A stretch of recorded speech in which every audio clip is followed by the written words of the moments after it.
നിങ്ങൾ വർക്ക് കഴിഞ്ഞ് വീട്ടിലെത്തിയിട്ടും അതിനെക്കുറിച്ച് തന്നെയാണോ ആലോചിച്ചുകൊണ്ടിരിക്കുന്നത്? അല്ലെങ്കിൽ വർക്ക് റിലേറ്റഡ് തോട്ട്സിനെ മാനേജ് ചെയ്യാൻ സ്ട്രഗിൾ ചെയ്യുന്നവരാണോ? ഇതിന് പിന്നിലുള്ള സൈക്കോളജി എന്താണ് ആൻഡ് ഇതിനെ എങ്ങനെ മാനേജ് ചെയ്യണമെന്ന് നമുക്ക് നോക്കാം.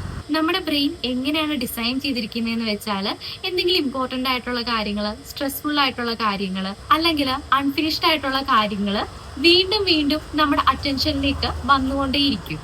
അതായത് ബ്രെയിൻ ഈ കാര്യങ്ങളെ നമ്മൾ റിമൈൻഡ് ചെയ്യിപ്പിക്കുകയാണ്, so that we don't forget it. And ഇതിനെ മാനേജ് ചെയ്യാനായിട്ട് നമുക്ക് ഈ 3 ടിപ്സ് ട്രൈ ചെയ്ത് നോക്കാം. ഫസ്റ്റ് വൺ, നിങ്ങൾ വർക്ക് എൻഡ് ചെയ്യുന്നതിന് മുന്നേ തന്നെ അൺഫിനിഷ്ഡ് ആയിട്ടുള്ള ടാസ്കിനെ നോട്ട് ഡൗൺ ചെയ്യുക.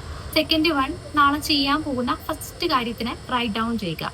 ആൻഡ് തേർഡ് വൺ, ഒരു ഷട്ട് ഡൗൺ റിച്വൽ ക്രിയേറ്റ് ചെയ്യുക. അതായത് ലാപ്ടോപ്പ് ക്ലോസ് ചെയ്യുക, ഒരു ഡീപ് ബ്രീത്ത് എടുക്കുക, ആൻഡ് നിങ്ങൾ നിങ്ങളോട് തന്നെ പറയുക, ഇന്നത്തെ വർക്ക് കഴിഞ്ഞു, ഇനി റെസ്റ്റ് ചെയ്യാം, ബാക്കി നാളെ നോക്കാമെന്ന്.